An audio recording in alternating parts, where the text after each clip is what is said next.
नमस्कार मित्रों।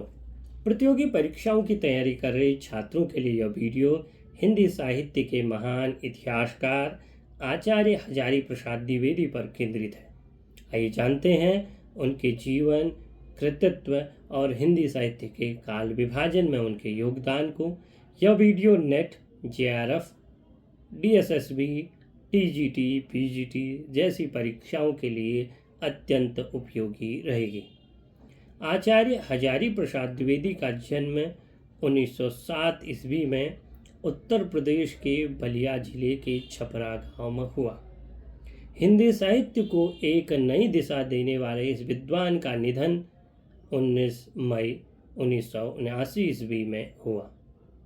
इन्होंने मुख्य रूप से जो ग्रंथ लिखे साहित्य की दृष्टि से इस प्रकार से हैं: हिंदी साहित्य उद्भव एवं विकास 1952 ईस्वी, हिंदी साहित्य की भूमिका 1940 ईस्वी, हिंदी साहित्य का आदिकाल 1953 ईस्वी। इनकी रचनाएं हिंदी साहित्य के अध्ययन के लिए मूलभूत मानी जाती हैं। इनका काल विभाजन देखें तो आचार्य द्विवेदी ने आचार्य रामचंद्र शुक्ल के काल विभाजन में कुछ परिवर्तन किए और हिंदी साहित्य को 4 कालों में विभाजित किया। सबसे पहले उन्होंने दिया आदिकाल 1000 ईस्वी से लेकर 1400 ईस्वी, भक्तिकाल 1400 से लेकर 1600 ईस्वी, रीतिकाल 1600 से लेकर 1800 ईस्वी और आधुनिक काल 1800 से लेकर 1952 तक।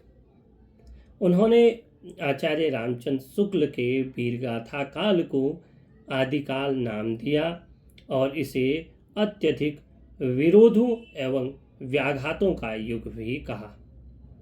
आचार्य हजारी प्रसाद द्विवेदी को आचार्य रामचंद्र शुक्ल का सबसे बड़ा आलोचक माना जाता है।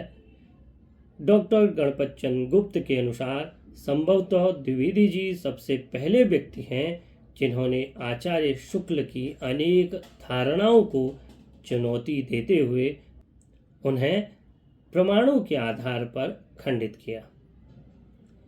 उन्होंने काशी हिंदू विश्वविद्यालय में हिंदी विभाग के अध्यक्ष के रूप में भी कार्य किया। नागरी प्रचारणी पत्रिका के संपादक रहे और उत्तर प्रदेश हिंदी ग्रंथ अकादमी के अध्यक्ष भी रहे। आचार्य हजारी प्रसाद द्विवेदी को अनेक प्रतिष्ठित पुरस्कारों से सम्मानित किया गया, जिसमें 1962 में बंग साहित्य के द्वारा टैगोर सम्मान और 1973 ईस्वी में साहित्य अकादमी पुरस्कार और भारत सरकार के द्वारा पद्म भूषण से भी उन्हें सम्मानित किया गया। उनका एक प्रसिद्ध कथन है कि भारत का लोकनायक वही हो सकता है जो समन्वय करे। यह कथन तुलसीदास की समन्वय भावना पर आधारित था। अब जानते हैं कुछ मुख्य बिंदु जो परीक्षा की दृष्टि से विशेष रूप से महत्वपूर्ण हैं। आचार्य हजारी प्रसाद द्विवेदी का जन्म 1907 ईस्वी में हुआ और निधन 1979 ईस्वी में। उन्होंने हिंदी साहित्य को 4 कालों में विभाजित किया: आदिकाल, भक्तिकाल, रीतिकाल और आधुनिक काल। उनकी प्रमुख रचना हिंदी साहित्य उद्भव विकास, हिंदी साहित्य की भूमिका।